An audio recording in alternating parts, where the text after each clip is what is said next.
समझाते आ रहे हैं। वॉशिंगटन में अमेरिकी संसद को संबोधित करते हुए राष्ट्रपति डोनाल्ड ट्रंप ने भारत समेत कई देशों पर जमकर हमला बोला है।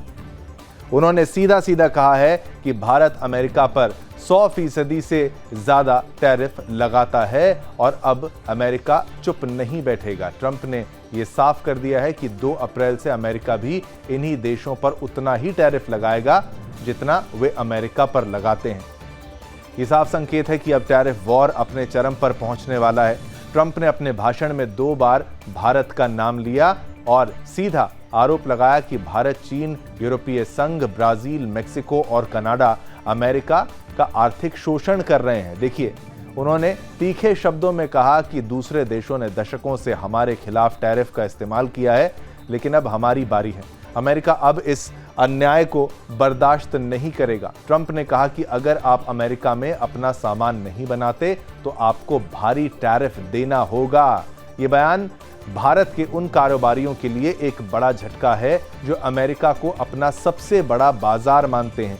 राष्ट्रपति ट्रंप यहाँ पर ही नहीं रुके, उन्होंने ये भी कहा कि भारत अमेरिका के ऑटोमोबाइल उत्पादों पर 100% से ज़्यादा टैरिफ लगाता है, जो पूरी तरह से अन्यायपूर्ण है। ट्रंप ने इस पर कड़ा रुख अपनाते हुए कहा कि अब अमेरिका भी वैसा ही करेगा। हमारे उत्पादों पर चीन का औसत टैरिफ हमारे द्वारा लगाए जाने वाले टैरिफ से 2 गुना है और दक्षिण कोरिया का 4 गुना, और फिर भी हम इन देशों की सैन्य मदद करते हैं। ये बयान साफ दर्शाता है कि ट्रंप प्रशासन अब किसी भी देश के साथ नरमी बरतने के मूड में नहीं है।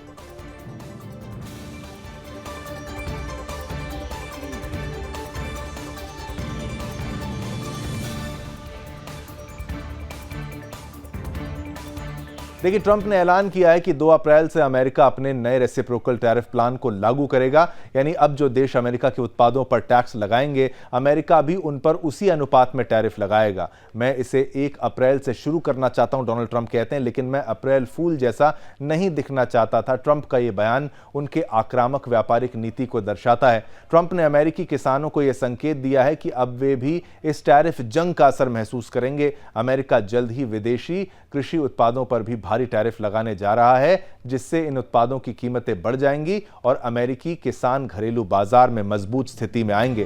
टैरिफ एक प्रकार का कर यानी टैक्स होता है जो सरकारें आयात और निर्यात होने वाली वस्तुओं और सेवाओं पर लगाती हैं। इसका उद्देश्य घरेलू उद्योगों को बचाना और विदेशी उत्पादों को महंगा बनाकर अपने देश के उत्पादों को लाभ पहुंचाना होता है। उदाहरण देकर समझाते हैं, अगर भारत अमेरिका से वॉशिंगटन सेब आयात करता है तो उसकी कीमत 100 रुपए प्रति किलो है, तो यदि भारत सरकार इस पर 100% टैरिफ लगाती है तो इसकी कीमत 200 रुपए प्रति किलो हो जाएगी। इससे अमेरिका सेब महंगे हो जाएंगे और जो है भारतीय उत्पादों को फायदा मिलेगा। अब इस टैरिफ से भारत के लिए क्या खतरा हो सकता है, तो बता दें कि भाई इससे भारत के निर्यातकों को अब अमेरिका में भारी दिक्कतें आ सकती हैं। अमेरिका में भारतीय उत्पाद महंगे हो जाएंगे, जिससे उनका मुकाबला कमजोर पड़ सकता है। भारत को भी जवाबी टैरिफ लगाने पर मजबूर होना पड़ेगा, जिससे व्यापारिक रिश्तों में तनाव और बढ़ सकता है।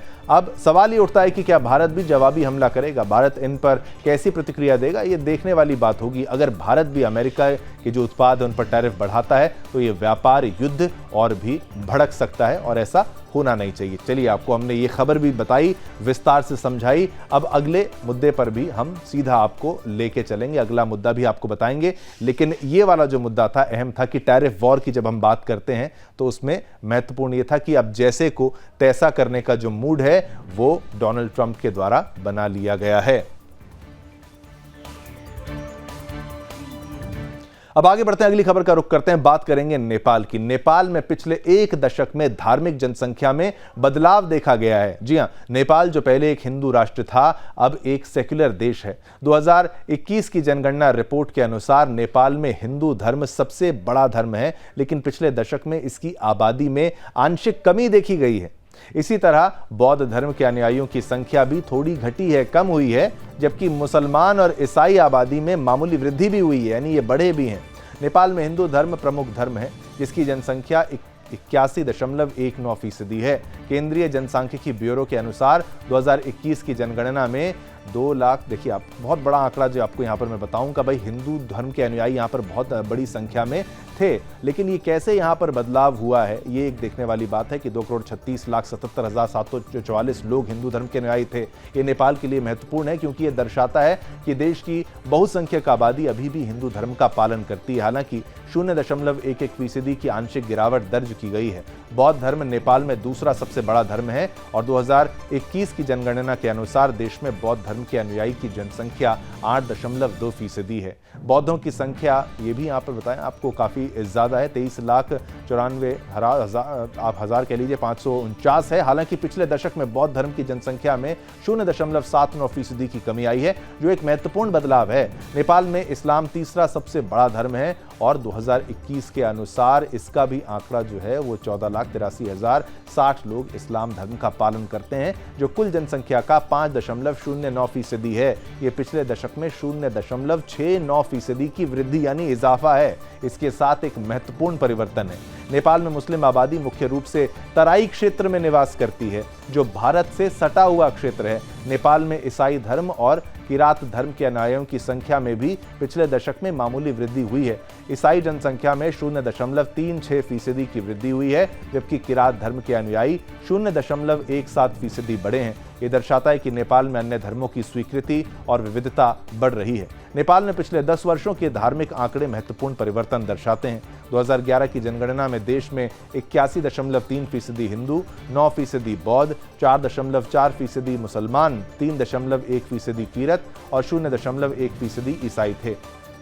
2021 की जनगणना के अनुसार हिंदुओं और बौद्धियों की संख्या 0.11% और 0.79% घटी है, यानी कम हुई है। आप ये देखिए, बौद्ध यहाँ पर कम हुए हैं और हिंदू यहाँ पर कम हुए हैं, जबकि मुसलमानों, ईसाइयों और किरात धर्म के अनुयायियों की संख्या नेपाल में बड़ी है। और ये इस बात का अंदेशा है कि भाई ऐसा क्यों हो रहा है। और तराई क्षेत्र जो कि भारत के साथ बॉर्डर पर लगता है, यहाँ पर ये जनसंख्या अगर बढ़ती है तो ये बिल्कुल चिंताजनक है। ऐसा नहीं होना चाहिए और इस पर सख्त कोई ना कोई कार्रवाई करनी चाहिए। क्या है, जानबूझकर बॉर्डर एरिया पर ये आबादी को बढ़ाया जा रहा है एक सोची समझी साजिश के तहत? ऐसा अक्सर कई जगह पर देखा गया है और खास तौर पर मुसलमानों की जनसंख्या जब बढ़ती है, कोई ना कोई कारण होता है। स्पेशल लोकेशंस की अगर हम यहाँ पर बात करें तो ये भी हमने आपको खबर दिखाई, विस्तार से समझाई, लेकिन मुद्दा यही है कि भाई आखिर कैसे इतनी आबादी बढ़ जाती है और हिंदुओं की घट जाती है, तो क्या खामोशी से इसको बर्दाश्त किया जाएगा?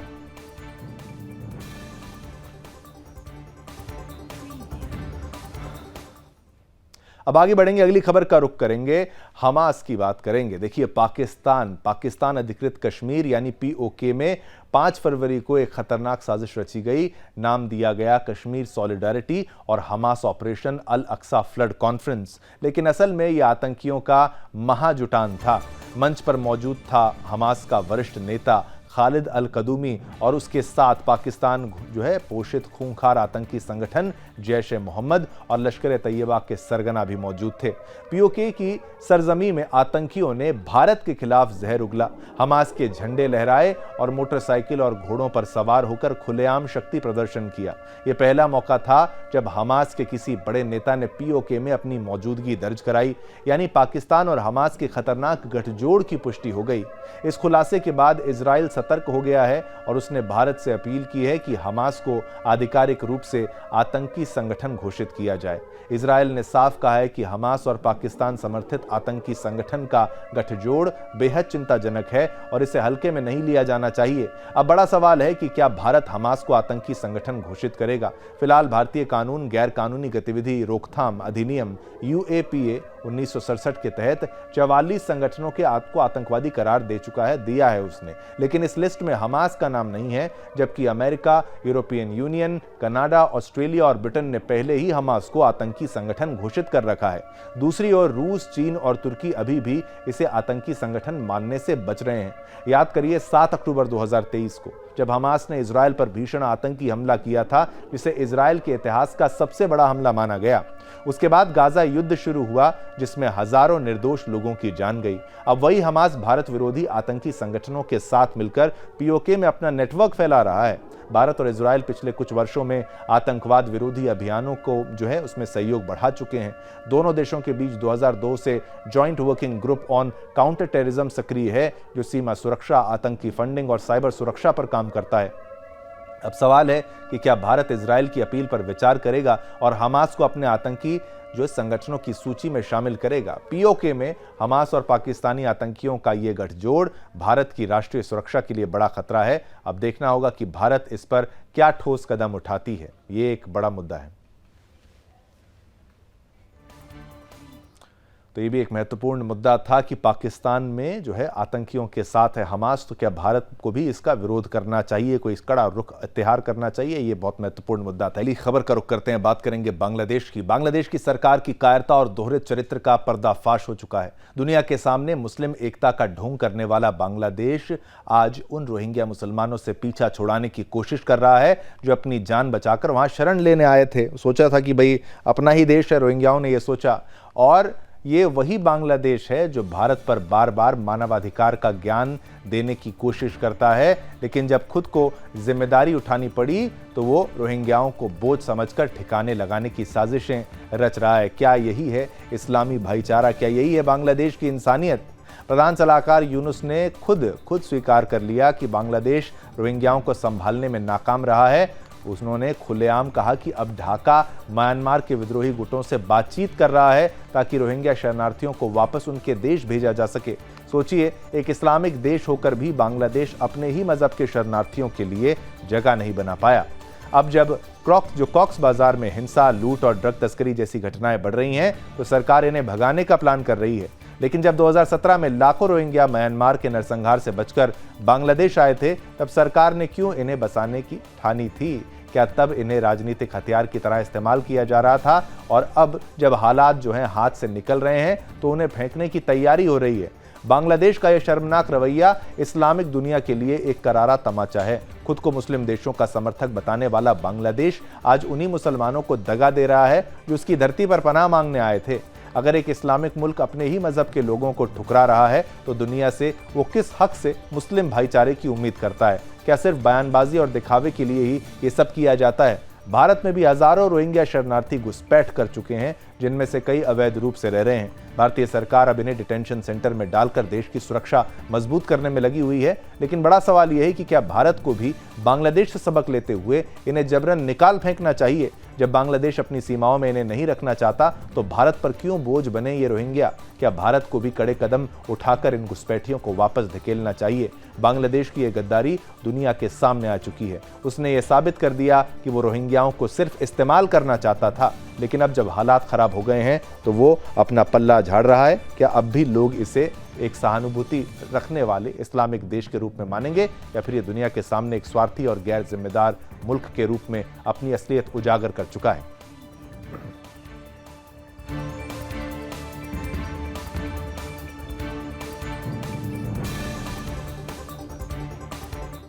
अब आगे बढ़ते हैं, अगली खबर का रुख करते हैं नाटो रशिया। देखिए, रूस और नाटो के बीच टकराव का खतरा बढ़ता जा रहा है। ट्रंप के खतरनाक फैसलों ने पूरे यूरोप को हिला दिया है। क्या अमेरिका नेटो या नाटो कह लीजिए से अलग होने जा रहा है? ये एक बड़ा प्रश्न है।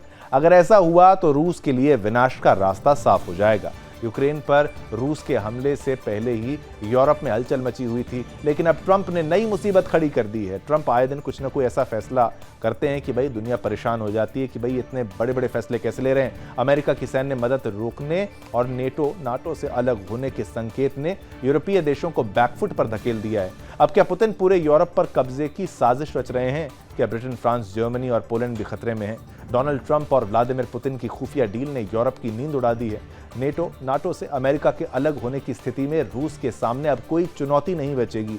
यूक्रेन का सर्वनाश तो तय माना जा रहा है, लेकिन क्या बाल्टिक और नॉर्डिक देशों पर भी हमला होगा? क्या यूरोप बिना अमेरिका के रूस का सामना कर पाएगा? देखिए, नेटो के पास लगभग 35 लाख सैनिक हैं, लेकिन अमेरिका के अलग होते ही ये घटकर 25 लाख रह जाएंगे।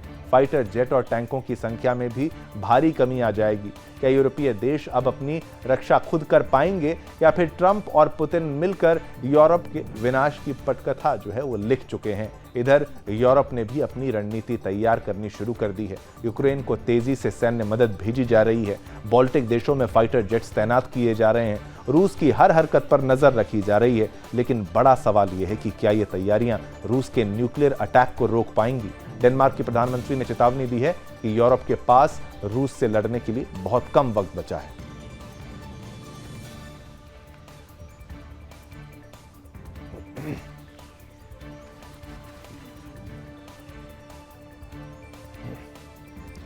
तो ये थी तमाम बड़ी खबरें। अब रुख करते हैं टॉप 10 इंटरनेशनल